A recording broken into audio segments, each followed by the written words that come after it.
So basic stuff, getting in here and just going in and drawing basic shapes. Circles, lines, squares, rectangles, and so on, what we can do, how we can control them, how we can make this work. We're just going to walk through the very basic tools that we have. Of course, rectangle, rounded rectangle, ellipse, polygon, star, and our lens flare. Our line segment, our arc, our spiral, rectangle, and polar grid tools, as well as our pencil tool. Starting off with the basic rectangle. Default, when you are drawing in Illustrator, you'll notice we get a tool hint when we click and drag. That tool hint is really nice to show us what size our container is there. But don't try to get your container the exact size by fussing and fiddling with it so that your numbers are going to work exactly the way you want them to. It's a great reference to let you know basically what size your object is. But if you want to change your object, or you want to draw a specific sized object, don't actually simply click and drag here. What we're going to do, instead of clicking and dragging, I'm going to take my tool and I'm just going to click on my page. When I click on the page, this allows me to get a dialog box that I can put my size in there very easily. And they've added this nice little link right here that allows me to constrain the width and the height if I decide to go ahead and put in a size. So say I want a 4" by 2" rectangle here, I can go ahead and do that and click OK. The cool part with that is once I put in that size, that's the default size, so I could continue to draw those sizes. But that's just a matter of clicking on the page and getting the size. Nothing special in that regard for sure. If I want to draw a square, I'm going to draw my container and of course hold down the Shift key. Shift is always going to constrain. We are going to use the Shift key repeatedly. Perfect circle, perfect square, straight line. Hold down the Shift key, let go of the mouse first, and you have your container. Always hold the Shift key down whenever you want to constrain something. Whenever we draw, we always click and drag, and our object is being drawn from the corner we click and drag from, which is fine in most cases. But what happens if we want to draw from the center of our object? So we put our cursor in a specific location and I want to draw from the center out. If I hold down my Option or my Alt key when I'm drawing, you'll see the cursor is going to change. I get the little crosshair cursor, but then when I hold down my Option or Alt key, I get my little squares coming out from the cursor. That allows me to draw from that point where I click and drag. And of course, if I hold down my Shift key, that's going to constrain. Option is going to allow me to draw from the center. Great when you're trying to stack objects, when you're trying to draw items from the exact locations, or you have guides set up and you want to draw along a particular line and you don't want to click and pull from the corner, you want to draw from a very specific location. Drawing from the center, hold down Option, click and drag from there. Go back to my selection tool, I'm going to delete those items right there. Rounded box. Well, rounded box, simply click and drag, and we get our rounded corners. Now, in previous versions here, the rounded corners would be preset because they were preset, and a lot of people are like, well, I keep drawing this and my rounded corners aren't giving me any options. Your rounded corner options are not going to come from clicking and dragging here. They're going to come from simply clicking. You specify the size of your container here. And then you've got your corner radius, of which you can use your up and down arrow keys if you want to change your corner radius.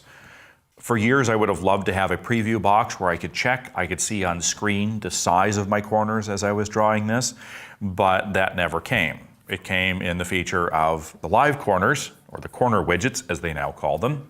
And so I'd have to draw that and say, oh, that isn't my right size, and then I would have to go back in. When I draw my rounded corner rectangle and I set my preference, in this case to a 1/2 inch, every continuous container that I draw from there on out will now have that 1/2 inch corner radius when I'm drawing. So that's a nice feature as well. However, there are times where I'd be drawing my corner box here and I don't know what the last preset was, and I would like to dynamically see on screen the size of my corner radius. Now, I can't do that just by clicking and calling up the dialog box because there is no preview button in the dialog box. But if I click and drag and I use my up arrow or my down arrow here, I'm using my down arrow here, and you can very slowly see how I can affect the corners of my container. I'm holding my down arrow down here, And you can see in my tool hint in the lower right-hand corner, every time I press the up arrow there, it's giving me 1/100 of an inch more radius on my corner. Nice part with this is that it actually shows me the radius in my tool hint there. So if I'm trying to draw a radius that's 1/2 an inch and I don't know what I'm doing using my up or down arrows, that tool hint is going to show me I'm at 1/2 an inch radius right there. It's great because on the fly, if you're looking to match a radius of an object or you have an object inside another object and you just want to get a conforming radius and you don't know how to do the math, that's a great way to do it. And that's simply click and drag. Hold your mouse key down, up arrow will increase your radius, down arrow will decrease your radius, all while you have your mouse key held down. The second you let go of your mouse, that arrow will no longer function, and then you have to redraw your object. So, rounded corners there, awesome to do. Great way to do it using the shortcut. Works great. Third, going through our ellipse or circle, same thing, click and drag, hold down the shift key is going to constrain. Of course, simply click, pulls up the dialog box. Option click or option click and drag is going to draw from the center. We're going to use this all the time because there are so many times that I'll need to go in and I will need to draw another object right on top to knock things out, to stack things as well. And one little feature too is when I'm working with my objects here, I'll want to move these objects around. And I can always go back to my selection tool here, and my selection tool is just simply V. But I don't want to stop and hit V on my keyboard because then I have to go back and I have to choose what I'm drawing with here, or stop and actually move to the cursor. One of the shortcuts here, and when I'm on the Mac here, whenever I'm in any of the drawing tools, when I hold down my command key is going to temporarily turn into my selection tool. So not only does it temporarily turn into the selection tool, I can get my bounding box to change the shape. I can hover over the outside edge to rotate, but I can also move things, and it also gives me the ability to click and drag over multiples or click on any one that I can then go in and delete or I can move without stopping what I'm doing. Once I let go of my command key there, it's going to return right back to the tool I was drawing on. It's something that I do out of habit all the time, just to go ahead and make things a little bit smoother there. Command gives me my selection tool. Sure, you can type V on the keyboard to get back to your selection tool, but then you have to remember whatever shortcut you have to draw your other shapes. So there it is, Command. Use it all the time to click and drag over objects, rotate, move, scale, without ever having to get out of my drawing modes. Super handy. Polygon tool, click and drag my polygon. And the interesting thing is that when you draw the polygon here, it's really weird because it seems like it draws differently than all the other objects. Well, it really doesn't, okay? So when I'm drawing my polygon tool, I click and drag and it seems like it draws from the middle. Well, it does. And we're used to having that, and that's there as a default. I didn't have to hold down my Option or my Alt key. When I'm drawing my polygon too, if I wanted to constrain, so it's going to be level, one of the sides is going to be level or stationary, I can hold down my Shift key. Of course, if I don't hold down my Shift key, I can just rotate this any way that I want to. Again, if we simply click with the tool, it's going to call up the dialog box. There's my size, there's the number of sides as I go, and I get my polygon.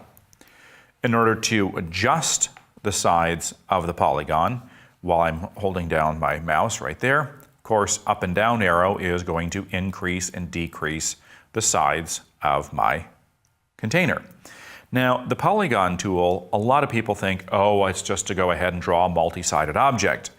Well, you know what, folks? It's really, really, really versatile because yes, I can draw a square with it, but here's the crazy thing. How many people go and try to draw a triangle all the time? So they go to their pen tool and they try so hard to draw a triangle that's going to be perfectly symmetrical. And of course, I probably did. Nope, it's slightly off. Hallelujah.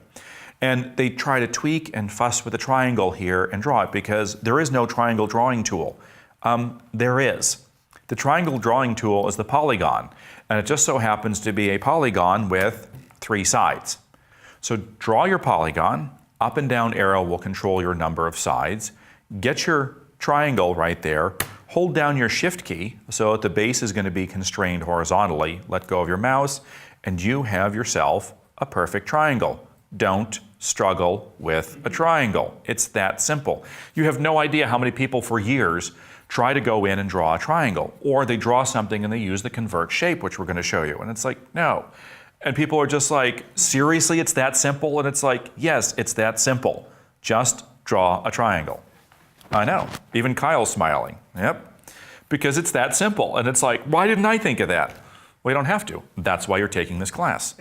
You don't have to think of that. You can just follow along. So, simple, easy tool. Squares, triangles, sure you can draw it with a polygon tool. Yes, you can draw other shapes as well. There's the simple lesson of the polygon tool. Make it your friend, okay? Next is the star tool. And the star tool obviously draws stars, okay? And so we click and we drag. Of course, if we've ever clicked here and gotten the dialog box right there, this works very differently from all the other applications that actually draw these shapes. If you're in InDesign, you have what's called star inset, which seems to make more sense. But this, you have radius 1 and radius 2. Okay, first of all, most people don't know what a radius is, or radii are. And second, it's like, okay, I can't visualize 1.5 inches and 3/4 of an inch of a radius of what I don't know what a radius actually is. So, and then I can get the number of points here, but I really don't understand. Well, quick little thing. Here's a 2-inch outer radius and a 1-inch inner radius with 5 points. Here it is, folks. Here's how you measure it.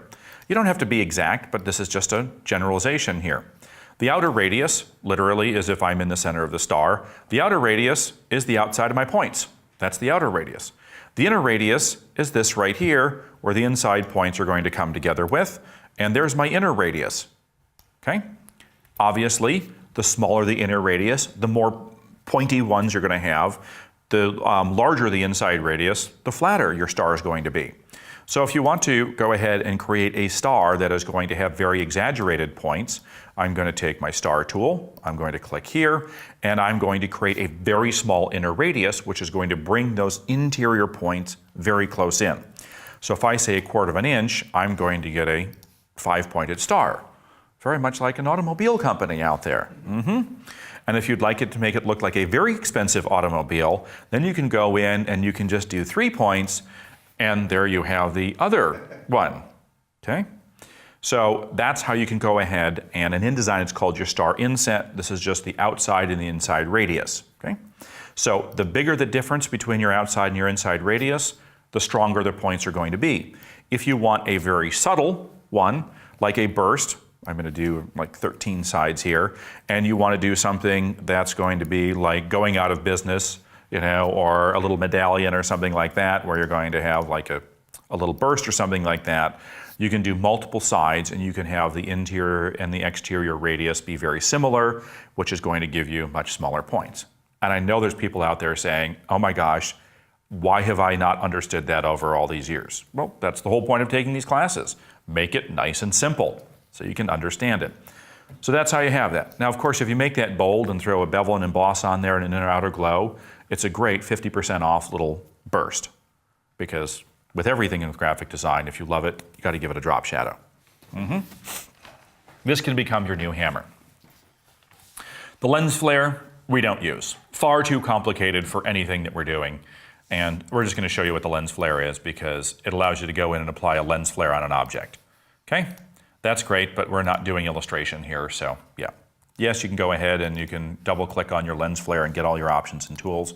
Knock yourself out. Not the class that we're going to learn it in. Wonderful.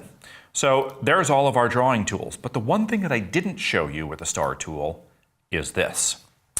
So with the star tool, when I'm drawing, the last I drew, I had 13 points, and I had a certain amount of radius inside and outside. So every time I use my star tool now, this is exactly what I get. If I hold my mouse down and I use my up or down arrow, this allows me to control the number of points on my star. Up is more, down is less. And yes, I can go back all the way off and get myself that wonderful triangle, that elusive triangle. So up and down arrows control the number of points. And So it makes sense to use my right and my left arrow, which we do in InDesign, to control the inset or the outset. Well, not so in Illustrator. In Illustrator, I'm going to use my Command key.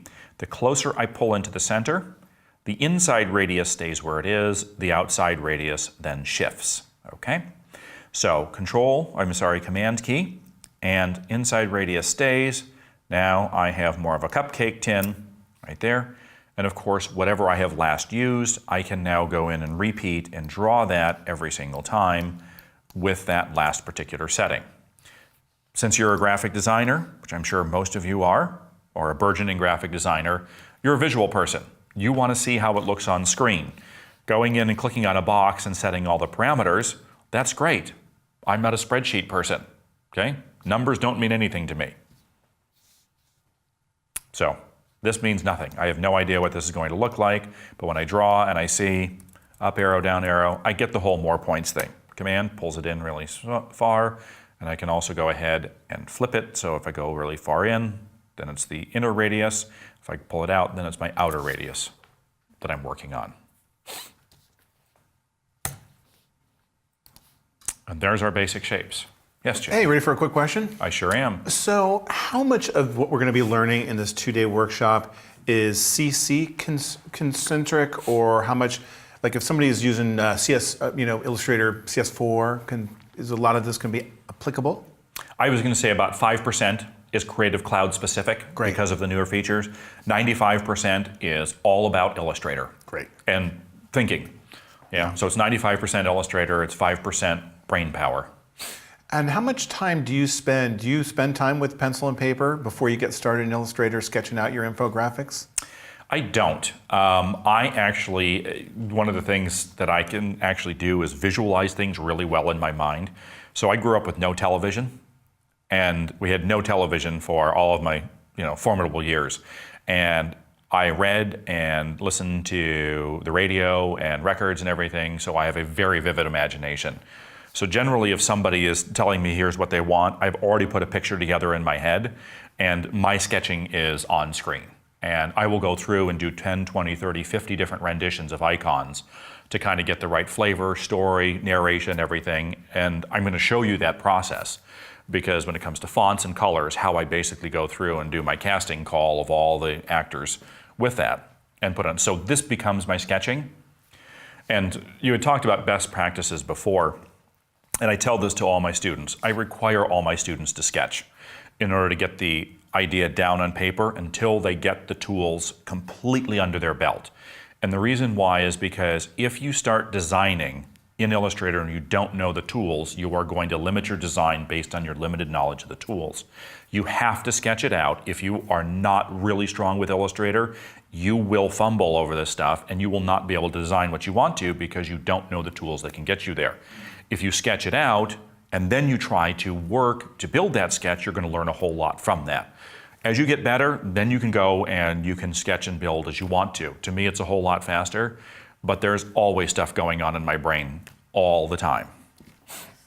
So I got to read this comment from Linky Designs, who says, "Yep, I was one of those pen drawing triangle people. I'm a little irritated it could have been that simple." I love to hear those stories because it is so true. And this is why we do these classes. Yeah, because it's so simple. But we don't have a triangle drawing tool, so therefore we think, oh my gosh, I'm going to do it myself. You can. Just use the other hammer to draw that triangle. That's what it's there for. Okay, so we're going to jump onto our lines and our grid tools here. Of course, the line tool, going in and drawing a line right there. Holding down the Shift key. Shift is always constrained when we're going to draw the line as well. And another thing that we can do with the line tool when we hold down our Shift key, the point of origin here, when we hold down our Shift key, we can also rotate around that point to get 45 and 90 degree angles from our point of origin there. Angles are going to be extremely important when we get into the actual construction of infographics later today and tomorrow, because inconsistent angles throughout our entire document here changes the kind of narration. And so understanding angles and constraints and using the Shift key for a lot of this stuff is extremely important.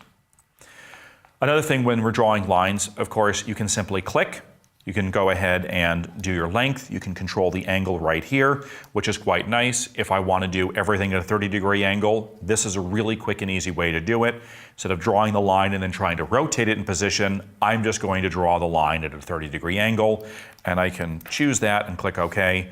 Now I've got my line at a 30-degree angle. Yes, you can rotate afterwards, show you great rotation skills, but right now, that's a great way to do it. Now, another thing here, I want to show you how to draw perpendicular lines that are centered on each other.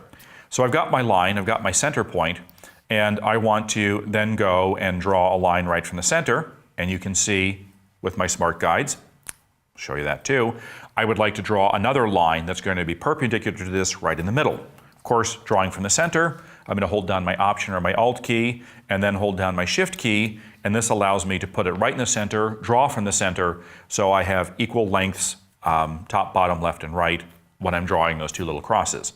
I'm not going to draw it and then move it there. The less steps I have to do in order to construct what I'm doing, the easier it is. I don't want to fumble over the tools here. I want to use them specifically and exactly. If I can eliminate a step, that's what I'm going to do. And we're going to show you lots of tricks through these next couple days on how to eliminate a whole bunch of steps. You won't see me draw and then move stuff. I'm going to draw everything right in place. Smart Guides are going to help that. Have a whole session on Smart Guides. So that's our line tool. We also have our arc tool, and arc tool can be very handy, especially when we want to draw quarter circles. And again, with the arc tool, it can be kind of crazy. If you're not used to the pen tool, the arc tool can seem kind of floppy and weird. Of course, holding down the Shift key is going to constrain it so that we can have a perfect quarter circle or a perfect arc as well. And if I go through and I use my up or down arrow here, that will go ahead and, for lack of a better term, will control the bendiness of my arc. So of course, up arrow is going to give me more bendy, down arrow is going to give me less bendy, and if I keep going down there, it goes bendy the opposite direction. Okay? Of course, hold down the Shift key, and then I can get a certain angle or a certain arc. This is good for our connectors and stuff. I actually like to use straight connectors and angle connectors, but just in case you want to use the arc tool, not one of my favorites. I can get a better arc tool by going in and using my circles and such, but nonetheless, there it is. Spiral tool, and I'm sure all of you like to go out there and create cinnamon buns, and so the spiral tool is fantastic. You know, or the downward spiral of your career, whatever it may be, you know, if you want to do an infographic of that.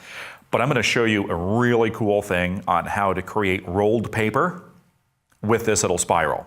So simple, so easy. With a spiral, when you're drawing the spiral, of course, your arrow keys are going to be fantastic. Down arrow is going to undo the spiral. Up arrow is going to increase the spiral right there. And if you go in and hold down your Command key, this allows you to control the tightness and the looseness of your spiral as you pull, okay? So up arrow creates more of a spiral, down arrow creates less of a spiral. Command is going to go ahead, Command and pull in or out, will loosen up, Command and go closer, will tighten up the spiral there. Try to draw this by hand, not going to happen. Just doesn't work at all. And those out there that have tried it with a pen tool, you know. I don't even bother.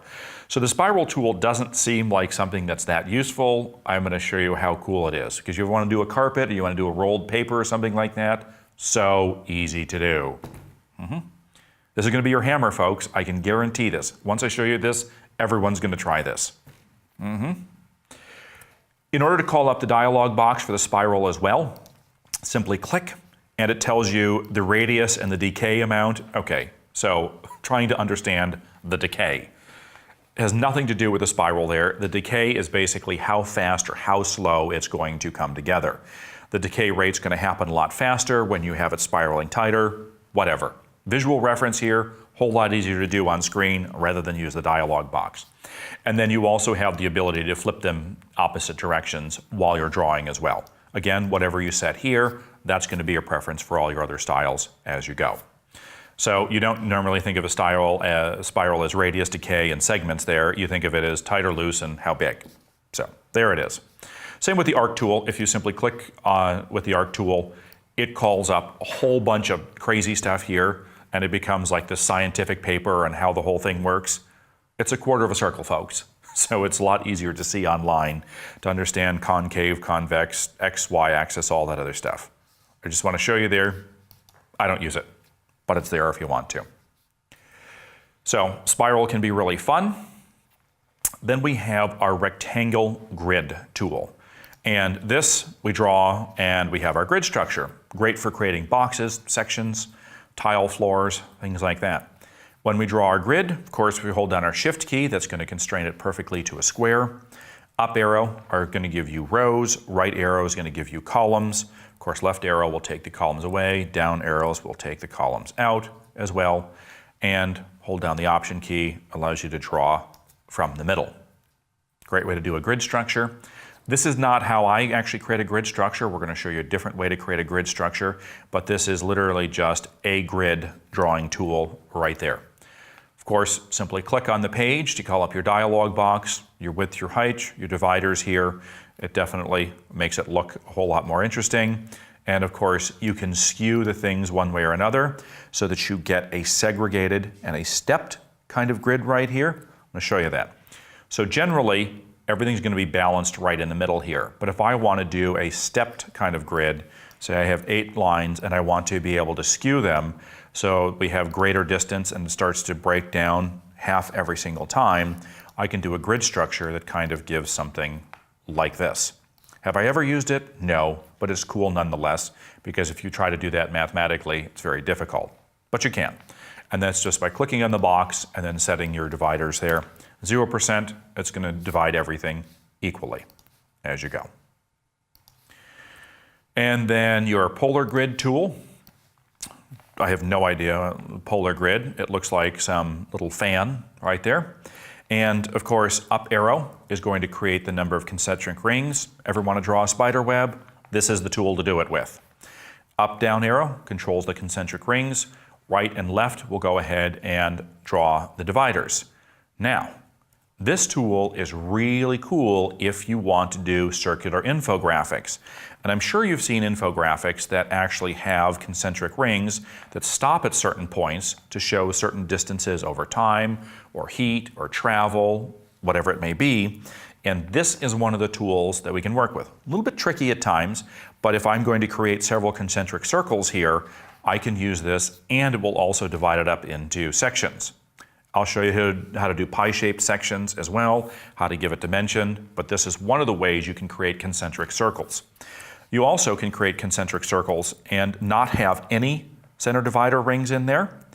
You can just use your polar grid, use your down arrow to get rid of all your concentric circles, and then just use your right or your left arrow here to go ahead and create more or less pie shapes. You can do it using the grid tool here, but you can also do this. And I know this too is really quite awesome. So one of the other features that you can do is with your concentric dividers here, I can have all my radial dividers, which are basically going to form my pie shapes here. And if I want to create a successive step of them so they get wider or narrower as they go around, I can again do my radial dividers and I can say, okay, make this so that they split it out, and it will go through and divide it in half, a quarter, eighth, 16th, 32nd, all the way on around. Okay? There you have it, folks. A lot of cool ways to go ahead and use that, and we're going to show you these features when we begin to do this. Folks in the chat room are saying, pizza. Pie. Nothing like a good slice of pie. Absolutely. We can do a pizza infographic. Very easy to do because it's so simple. Yep. So those are our basic line, arc, and grid drawing tools. And of course, then we have our pencil. Our pencil kind of goes along with our pen tool as well with the use of drawing shapes. Again, I'm stressing that we're not going to spend virtually any time with a pen tool. This is not a pen tool class here. But I do want to go ahead and show you some of the improvements that they did with the pencil tool, just in case you are drawing an infographic there that requires something a little bit more free form. Again, with this, I tend to be very structured with all of my shapes, so I'm going to use basic shapes for everything. But the pencil tool, before, when we would use our pencil tool, I could go in and I could draw something like this, and of course it could be very sketch-like. Well, they've improved the pencil tool in Illustrator to the point now where it doesn't kind of give me this crusty kind of shape, very exact. I now have control over how exact or how it should be in my mind. Double click on the pencil tool and we have the ability to adjust the fidelity. Do I want it to be very accurate? So all my little blips and chunks in there are going to be very rigid? Or do I want to just get the general gist of what it is that I'm drawing here and I want to smooth everything out? So if I go in here and I draw something like this, my little meandering curve, all of a sudden it will go ahead and smooth it out and it'll create a very nice arc or radius as if I knew what I was doing with the pen tool. So it's very different to draw something like that. I'm going to see if I can't try to draw that again using a more accurate one and do this. With that, you can see how it adds a lot more points to it and how the one on the right there is a whole lot bumpier and a whole lot more rough. And that's all by going in and setting how accurate or how smooth my line is going to be. It's actually pretty awesome. So if I do something like that, I end up with a really nice smooth line. So definite improvement over what we had before, like that. Plus, we can do something that we've never been able to do with the pencil tool. And this is new in the Creative Cloud 2014. And it's this. I can now draw straight lines and I can redirect the line by doing this. Check this out. Here's my line. And if I wanted to add onto this line before, I would need the pen tool. And I would need to just take the pen tool, I need to click on the end, and then I could go ahead and I could draw my straight lines or my curves. No, I'm going with the pencil tool here. Watch this. Do you see that? I've got my pencil tool here, and I click over the end there, and my pencil is showing me a little line. So I can then connect to that, and I can draw and continue on. And I realize at this point right here, I don't want all the rest of this stuff. I now want it to go over here, and I can actually redraw and redirect what it is that I'm doing midpoint. But that isn't the only cool feature that it can do. If I now want to draw straight lines in addition to my freeform line here, if I go and I click and I hold down my shift key, I can now go and I can shift and pull, not shift click, but I can shift and pull, and I can now draw straight lines with my pencil tool, very much like it is with a pen tool. So if you've never liked the pen tool, which you really should love the pen tool because it's awesome, this is a way that you can get a little bit better at drawing here without feeling so sloppy and so chunky right there. Again, double click on your pencil tool. You can set all your options and you can work right with this. So shift click, shift click, shift click, and then I can go back in and I can connect my points as well, and I can actually connect my shapes. So now I end up with something like this, all both using the pencil tool. And yeah, it's truly fantastic with what you can do. You can go in, I mean, just so many awesome things right there. You want to revamp it right there, there we go. I revamp it. It not only changes it, but it then closes up the shape as well. For years and years and years, having open shapes, missing line segments here has been tricky, and we've always had to introduce the pen tool in order to get them back together. Well, not so much anymore. So while I've never been a fan of the pencil tool, I think it's going to become one of those friends that I may call once in a while. But it's worth it. It's nice, simplified, works really good. So there it is. And of course, we always have our smooth tool and our eraser tool as well. Those pretty much stayed the same, which, by the way, we also have the ability to option key to get the smooth tool to smooth out some of the lines so we don't have to then jump over to our little smooth tool right there. I'm sure there's people that are saying, I didn't even know that was there, so adding that feature is like something I didn't even know. Am I right? Of course. Too many students over the years as we go. So this is our basic drawing tools that we have. Now, going in and being able to edit them is another thing that we have. So all of our basic drawing tools there are going to be rectangle, circle, square, rounded corner, things like that.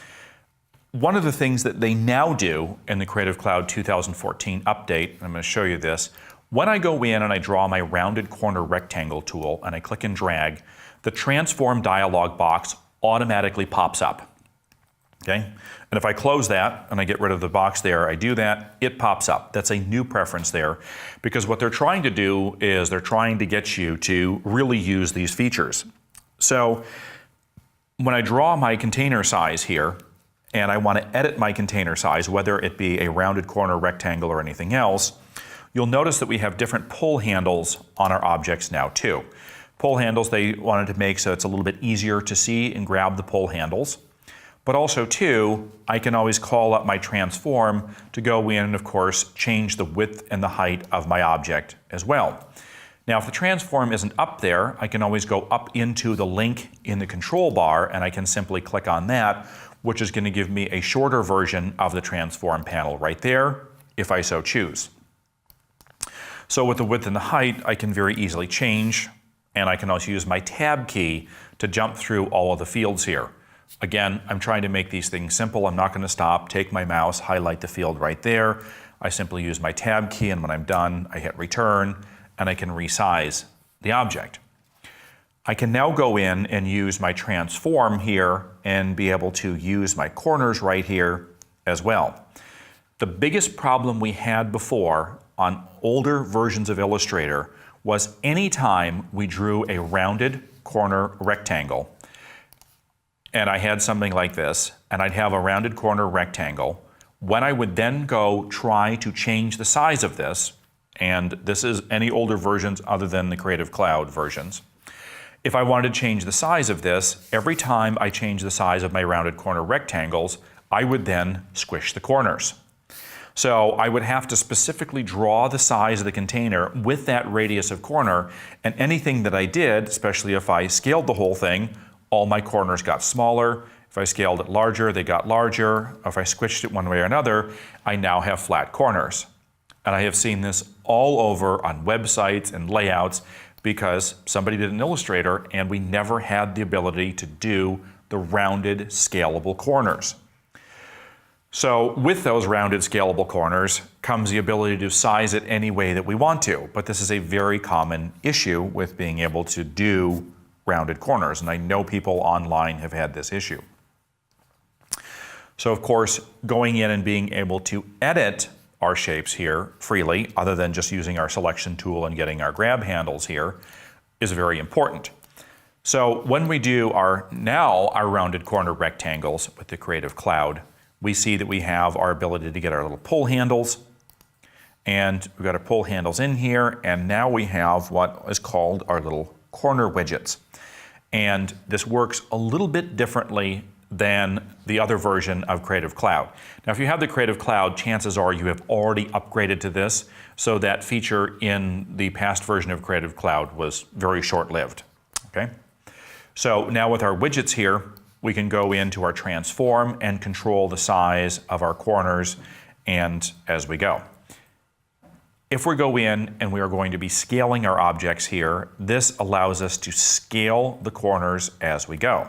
So when we make it bigger, the corners are going to get bigger. When we make it smaller, the corners are going to get smaller. If we want them to remain exactly the same, regardless of the size of our container, that's going to remain the same. So if they're that size, they're going to remain that size, regardless of the size of the container. We're going to be touching on both of these during the construction of this infographics, because there are times where you want to keep the corner radius the same size, regardless of the size of the graphics. Other times, when we're doing containers inside of containers, we want them to scale so that they remain in proportion with each other. Either way. One other thing that we have to pay very close attention to here as well is this. When I draw a container here, and I'm going to make it a 4-point stroke on my object, when I scale my containers, I have the ability to, if I scale my container here, I have the ability to keep the width of my stroke the same. I can set this so that it's going to scale with the width of the stroke, or the width of the stroke is going to scale with the shape, or it's not going to. Again, there's a tricky little crossover here. If I'm going to be going in and making multiple shapes, and I keep scaling them up and down here, then it's going to scale the size of my stroke. And in my align or my transform panel here, it says scale the stroke and the effects. So if I make it bigger, the stroke gets bigger. As I make it smaller, the stroke gets smaller. Fine if I want to have everything be scaled appropriately, but if I want to have everything have a 4-point stroke on it, having that actually scale as I do that isn't a good thing, because now I'm going to be working with variable strokes and my infographic is not going to look consistent because the strokes are going to be scaled with my objects. So something to keep in mind when I do that, right there. Under the transform, I can scale the stroke and effects. I can also set this same thing right here when I go to my scale tool, and we're going to talk about the scale tool at length. If I double click the scale tool, this is where I can also turn this on and turn this off as well. Something to keep in mind, because you can have it both ways. It all depends on what it is that you want to do as you're building your file.